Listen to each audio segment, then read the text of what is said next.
pananakit at hindi di umano pagbibigay ng sustento. Yan ang rektang sumbong sa atin ni alias Jane, ng Anaw, Tarlac na nasa kabilang linya. Magandang hapon po sa inyo, Ma'am Jane. Ito, pananakit ang binibigay. Oo nga, Ayan, sige, tignan natin kung ano ang magagawang tulong ng ating programa. Ma'am Jane, magandang hapon po sa inyo. Good afternoon po, sir.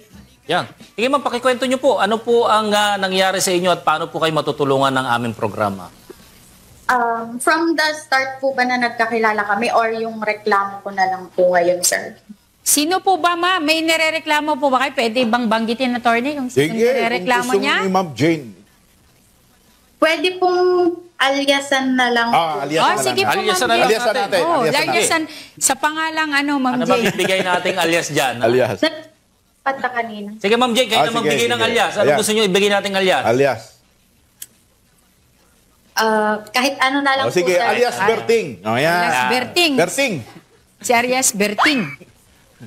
Opo. Sige, si alias Berting. Ano bang ginawa ni alias Berting? Berting. At kailan ba kayo nagkarelasyon nito, ma'am? Balita ko, pulis to eh. Pulis Ha? na ba to? Pulis ba yan? 22. Opo. Dati. Yan. Dati. Okay. Sige. Ayan. Year 2022 po. Nagkakilala po kami.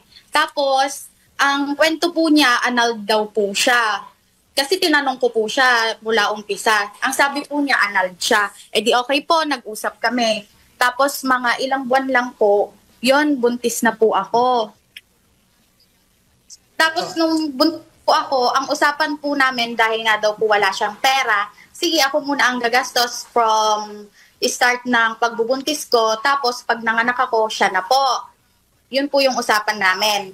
Nung nanganak po ako, wala naman po siyang binigay. Tag-lying in na lang po ako para mas makamura siya kasi wala nga daw po siyang pera. Ako na po yung nag-adjust. Sige, nag-lying in po ako.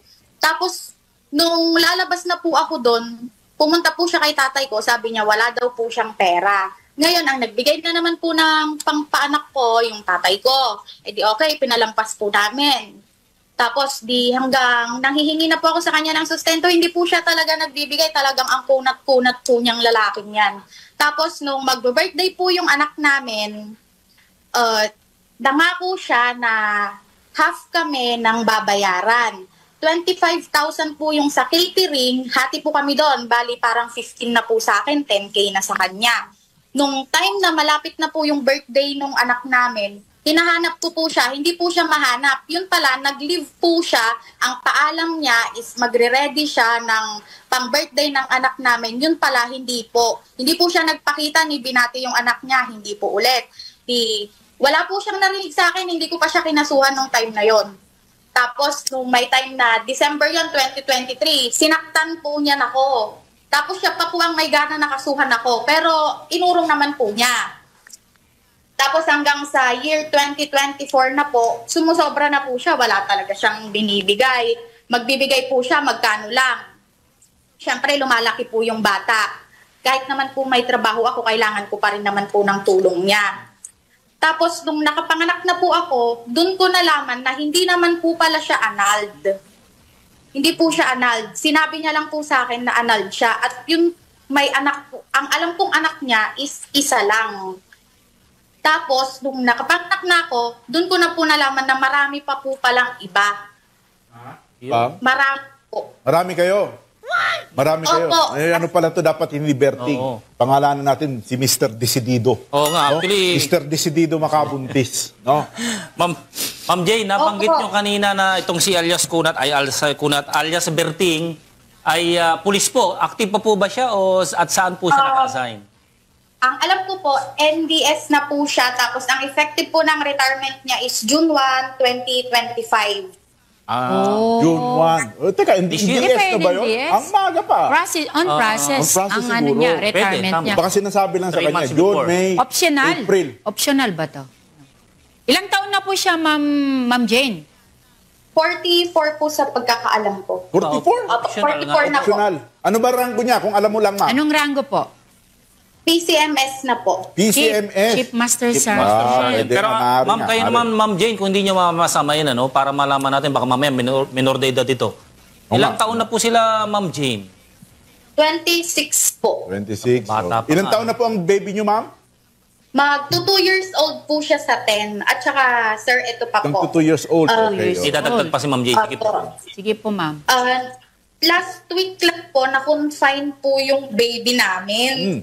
Fine. Tapos, tinatawagan ko po siya. Hindi po siya nagpapakita. Naka-block po yung number ko.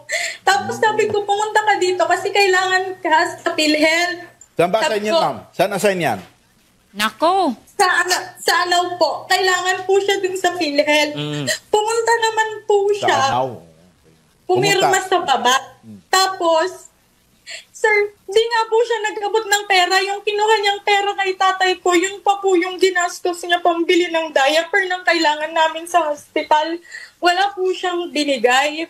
Tapos, nung lalabas na po kami ng 27, tinatawagan ko po siya, nung February 27, tinatawagan ko po siya. Tapos, hindi po siya sumasagot. Ang sabi niya po, pinag-report na daw po sila sa PPO. Tapos, di sabi niya, pupunta ako dyan mamaya. Sabi niya, hanggang sir, tinatawagan ko po hanggang alas 5. Hindi po siya sumasagot. Minsan nire-reject niya pa yung call ko. Sabi niya, pupunta ako dyan mamaya. Wala pong nagpakita na tao doon. Hindi po namin nagamit yung PhilHealth niya. Nagbayad po kami nasa 22,000 po yata. Yun, pwede ko po i-send sa inyo yung resibo. Tapos, pinapakontak ko na nga rin po siya sa mga kasamahan niya. Which is, tinutulungan naman po ako na kontakin siya. Yun nga lang po siya po talaga yung hindi nagpapakita. Kaya yun, sir, hindi po namin nagamit yung PhilHealth niya kasi iniwanan niya kami dun. Hindi po siya nagpakita nung lalabas na kami. Ma'am, tanong ko lang, ito po bang baby po ninyo ay kinilala niya po sa birth certificate? Opo. Tapos Formado po, siya, sir, ibig sabihin, apelido niya or pinirmahan niya ang birth certificate. Tama Opo. po ba? Okay. opo. Ma'am, Tapos maliban po, sir, dyan, nakikita ko kasi sa ano nyo, sa mga allegations nyo, mga allegation nyo ay parang suporta po ang hinihingi po ninyo. Tama po ba? Maliban po dyan, ano po ba ang nagginawa sa inyo na maaari pong kaharapin niyang kaso, ma'am? Sir, nananakit po siya. Marami po akong medical. Tapos last year po, dapat kakasuhan ko na siya. Hinahanap ko yung medical legal ko. Tinago niya po pala. So, Tapos sabi kailan niya, po yung last na meron po kayong medical legal certificate? December 29 lang po. Tapos sabi po niya, itong nakaraang taon. Opo, Oo. 2024 lang O bakit po. ho kayo bakit kayo meron medical legal? Ano pong nangyari? Ano po, nalaman ko po kasi na may baby na naman po siya na another na mas matanda lang dun sa anak ko ng 1-year-old. Oh. Tapos nagalit po ako. Tapos yun, sinoli ko po yung binili niyang bike. Nagalit po siya, sabi niya bastos daw po ako. Tapos sinugod niya po ako sa bahay namin. Doon na po yung nangyari. Ano po yung Hindi ko nangyari? naman po- Ano po yung nangyari, ma'am? Na sinasaktan po niya ako, tapos sinira niya yung gamit ng electric fan namin. Tapos binabantaan po niya ako na papatayin daw po niya kaming lahat na pamilya, susunugin daw niya yung bahay namin. Tapos kinuha niya yung anak ko, buhat niya. Tapos dudukutin niya yung baril niya. Siyempre sir, ako, babae naman po ako, hindi naman po ako makalaban sa kanya kasi malaki naman po siya. Tapos sabi niya, pag daw kinasuhan ko siya sir, mapatayin na lang daw po niya kami or pakakasuhan daw po niya ako dun sa may legal wife niya. Sabi niya para magsama na lang daw po kami sa kulungan. Yun po yung sinasabi niya. Kaya hindi ko po matuloy-tuloy yung kaso. Oh, yun. Nagsasama pa po ba kayo? O nakatira po kayo sa isang bubong? Hindi po ma'am, hindi po kami nagsasama. So, ibig sabihin, Kasi- paano siya pumupunta? Paano siya nag-communicate sa iyo? Pumupunta ba siya dyan? Lumulutang sa inyo? Opo, Nagpapakita sa iyo? dumadalaw na lang po siya sa amin. Tas minsan po kami po yung pumupunta sa kanya. Pero Ma'am Jane, ano yung sinasabi niya? Saan siya nakatira o umuwi? Doon sa kampo po? Hindi po, may iba pa po pala siyang inuuwian, taga-Kamiling po. Taga-Kamiling. Aba. Ayun, actually, babanggitin ko sana na baka kaya hindi siya nakakontak o napupuntahan ay dahil baka busy sa operation. Pero nabanggit nyo kanina na naka non-duty status na, no? So, in short, hindi na dapat ito nag-duty, ano? At saka nabanggit nyo nga na mukhang mag-optional retirement na. Siguro ma-confirm natin na ang lahat ng ito, kung ano ba talaga ang totoong ka-status o itong si alias Berting, ano?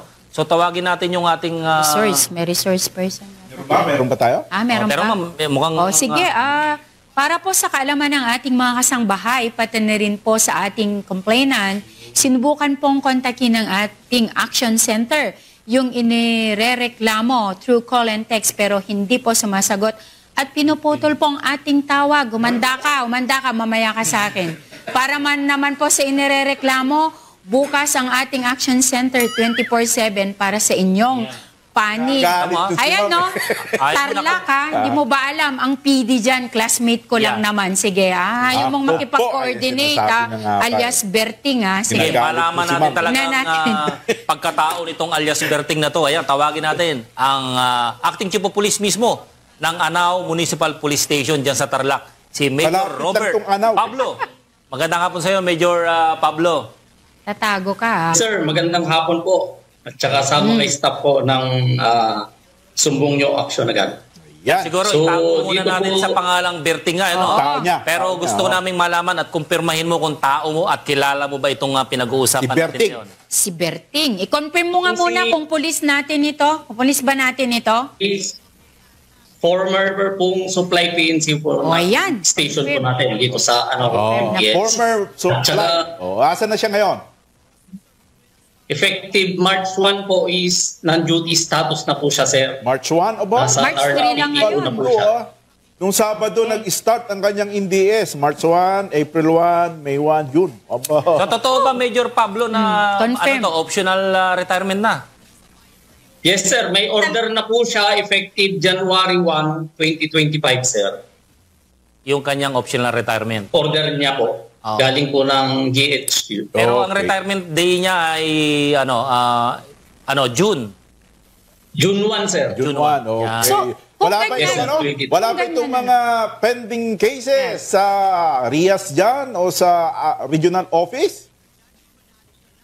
Sir, bali last year po, pagkakaalam ko po, sir, nag-file po siya ng admin case regarding dito po sa ating respondent, yung si alias Berting, dun po sa regional office. May admin case. So ang nag-file ay itong ating complainant RIDM. ngayon. Other than the complainant, meron pa bang ibang nagsampa ng kaso? Kasi apparently, maraming mga nakarelasyon itong si alias Berting the Pogi. Wala bang ibang nagko-complain taban sa kanya?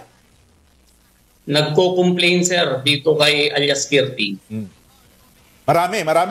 Do you think meron mga pending cases ito ngayon from other complainant? Sa pagkakaalam ko, sir, siya lang po yung nag-file po ng case. Nako, yun lang. Ayun. Pero Ay, Major, alias Berting. Major Pablo, siguro ikwento mo sa amin kung anong klaseng pagkatao nitong si alias Berting. Si alias Berting naman, sir, dito sa station natin is, masasabi ko naman po na ginagampanan niya po yung kanyang tungkulin bilang isang pulis. Pero with regards po sa kanyang personal na life, dahil minsan po nag-chat po sa akin itong si alias Jane, dahil inaano nga niya yung si alias Berting, dahil nga po sa support sa kanilang anak. Pero sinabihan ko rin po siya, hindi lang po siguro 5 beses o makailang beses po siyang sinabihan para mag-usap sila. Para yung differences po nila is magawan po nila ng solusyon. Oh, pero kinausap si Berting, nagbigay ng suporta. Ayan nga. Pero nasabihan ko rin po, sir, si alias Jane, talagang desidido po siya Mag-file. na mag-file po ng criminal case. Pumunta lang po at dumulog po siya dito po sa opisina po namin. Ay, si At, Berting, nandyan naman kinausap po mo. yung Bert, si Berting, kinausap mo. Patungkol sa suporta. Suporta. Bilang ama ng mga pulis dyan sa inyong station. Nagkaroon ba kayo ng pagkakataon? Kausapin mo si Berting. Berting, ano ba itong ano? Yes, sir. Oh. Ang sabi- Hindi naman po siguro ako nagkulang, sir, na sabihan po siya. At pag kinukulit nga po ako ni alias Jane po noon na kung pwedeng mag-initiate ako na pag-usapin sila, pero hindi po nagmamaterialize, sir, kasi personal po nilang ano po yun ni alias Berting, sir. Attorney, paano Ayaw pag niya ganyan naman na, po na NDS na yung tao? Kanino siya? Sino na ang may ano dun sa pulis natin? Actually, kahit na naka-NDS pa, ma'am, pwede pa naman sampahan ng kaukulang reklamo yan. Ano? Kasi yung 3 months period, maraming nangyayari dyan. Ano? Yes. Yung summary hearing proceedings natin ay pwedeng matapos in 30 days. So pwede pa rin talaga sa kanila na silang mag-take custody just kaya in case. ako ay advice kay Jane, kung talagang desidido ka, mahabol itong iyong karelasyon, si alias Berting si desidido, ay sampahan mo na sa RIAS kaagad, matulungan ka namin isang pang kaso. True. No, hanggat siya ay pulis pa, merong ang PNP ay merong sa kanya, no? May hold Para pa sa mahabol, kanya. may hold kami. May hold ang PNP tayo, organization dito sa iyong tatay ng iyong anak. After that, ayun, mahirapan. Kung sakaling makaretiro siya, magsampa ka ng petition for support diyan sa inyong family court sa Tarlac. No, pati na rin yung kasong kriminal na applicable, lalo na yung 9262 laban dito kay Berting. Ma'am Jane. No, Ma'am Jane. Apo, actually niyan, sir, kinasuhan ko po siya noon ng last year Oo ng nga. criminal case at saka admin. Ano nangyari sa admin? Po, nakiusap po siya na Ay, hindi ko po ulitin, Opo. magsusupport ako. Paulit-ulit po, ganun po, pinagbibigyan ko. O sige, iuurong ko, ako po nagbayad ng recantation, ako po lahat. Kapalit po noon, magpapagawa kami ng agreement. Oh. Nung nasa attorney na po niya kami, wala naman pong nagawa. Tapos netong January po, inopen up ko po ulit yung about sa agreement. Oo. Nagpagawa po kami. Oo. Hindi naman po niya pinirmahan, sir. Ano na po gusto niyang mangyari? Ako na po ang magbabayad ng agreement. Ako na po lahat. Pipirma na lang po ang gagawin niya. Bakit po hindi niya pa rin po Pirma saan? magawa? Saan pipirma? Doon po sa may attorney niya, sir. Doon may alam agreement. mo, medyo yun, although late na, medyo rin yun, long distance yun no? Kung lumapit ka kagad sa amin, nalaman namin ito, baka nagkaroon ng yung anak mo, ng suporta mula sa tatay niya. Opo, sir. Ayun po yung mali ko, sir. Yun. Pero Kaya- kung ako sa iyo, Ma'am Jane, no, ituloy mo yung kaso. Malalaman natin nagagalit yan. ko. For the last time. Ito, advice ng isang Makinig ka, Ma'am Jane, nanay ha? na Makinig ka. kagaya mo na sa pangalawang pagkakataon at hindi pa yan lumutang sa'yo, ayan na, magkakaalaman na tayo. So for me, it's better na i-file po natin yung appropriate case, no? Para malaman natin kung talagang magbibigay yan ng sustento or hindi po sa inyo. Yan, malas mo alias Bert at nandito si Ma'am Claire. Anyway, Okay, Major Pablo, paki-confirm naman na kasi may sabi-sabi na may anak at may asawa rin itong si alias Berting. Sir, sa status ko po, sir, hindi ko po masasagot po yan.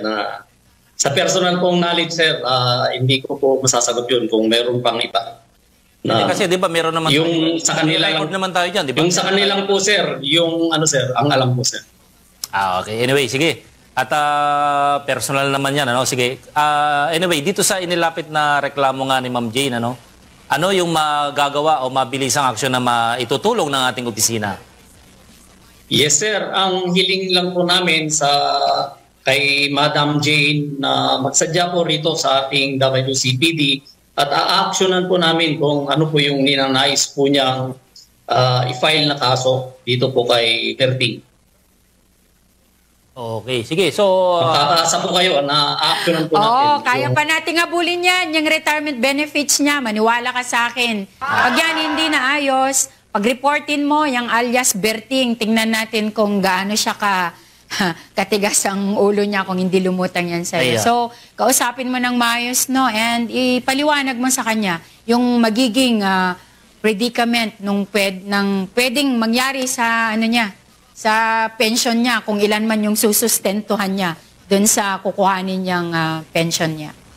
So Major Robert, na Pablo, nadinig mo naman, kaya nga inire-repair namin ngayon sa opisina mo para maimbestigahan yun, at malaman natin yung mga detalye na kailangan namin, So pakibigyan mo kami ng magandang update, kung ano na ang magandang maipile natin complaint dito kung talaga may kasalanan itong si alias Berting. Yes, sir. Yes, sir. At yan po yung gagawin po namin dito po sa Municipal Police Station.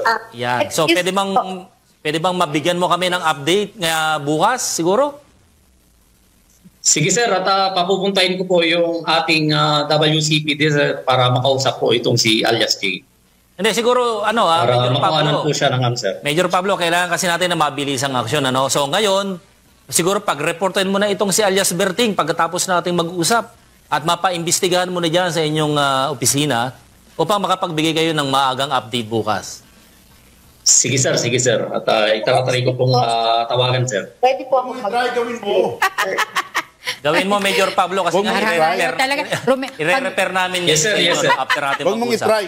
May papadala Sir? kaming referral.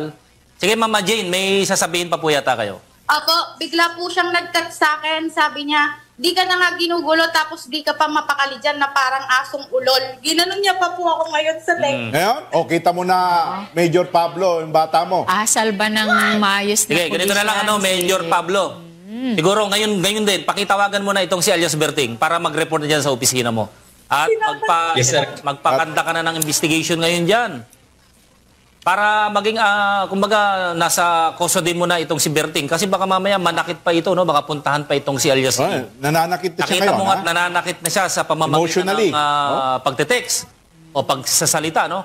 Kaya kailangan ngayon pa lang mabilis ang aksyon ang gawin natin para maprotektahan naman natin itong si alias Jane, ano?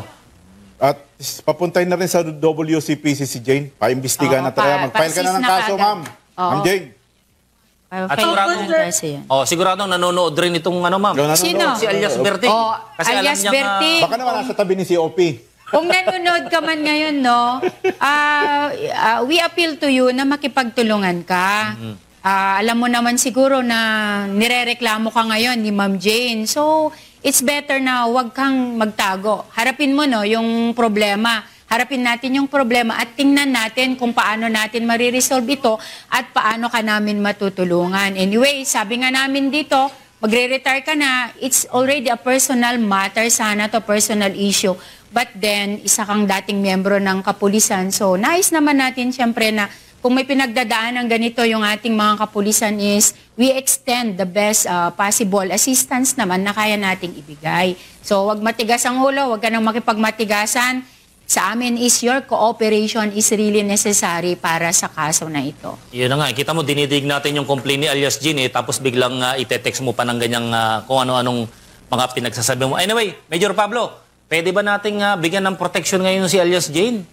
At papuntahan natin sa kapulisan natin and ngayon din gusto naming malaman kung ano yung kalalabasan ng gagawin yung investigasyon, ano? Medyo nawala yung audio mo, Major Pablo, no? Pakiayos mo lang yung yung mic mo. Hello sir. Sige po, pro-protectionan po natin si Madam Jane sa kanyang idinulog po dito sa atin. Sa municipal corporation. Kasi parang nakikita natin yung personalidad nitong si alias Berting, ano? At habang pinag-uusapan natin yung complaint, ay kung ano-ano pa yung masasamang itinetext niya rito kay alias Jane. Ma'am Jane, Po. pwede po ba kayong willing po ba kayo na yun nga po, papupuntahan kayo ng kapulisan natin dyan sa pamamagitan ni Major Robert Pablo upang makapagbigay sila ng mabilisang aksyon po? Opo, sir, nandito pa po kasi ako sa work, mga 3 p.m. pa po ako mag-out. Isa pa po yan, sir, na binabantaan niya ako na sisiraan daw po niya ako dito sa work ko para pareho na daw po kaming walang trabaho. Paano naman po yung anak namin? Magto 2 years old pa lang po siya. Ayun. Sige, anyway, Major Pablo, nadinig mo naman yung mga maaaring mangyari, yung binabanta nitong si alias Berting. So, pakigawa ang full police assistance dito kay alias Jane. Protektahan nyo yung kanyang, baka mamaya saktan siya at saka tingnan nyo kung ano yung maipapile nating complaints against dito kay alias Berting, Mukhang matigas ang ulo nitong si alias Berting, eh. Tiguin na kagad. Yes sir, sige po. Okay, malaman namin ang update bukas, Yes sir, mag-update po kami bukas. Sige, Ma'am Jane, wag niyo pong ibababa ang linya ng komunikasyon at magbibigay kami ng mga karagdagang detalye kung paano kayo masusundo mamaya nitong si Major Pablo.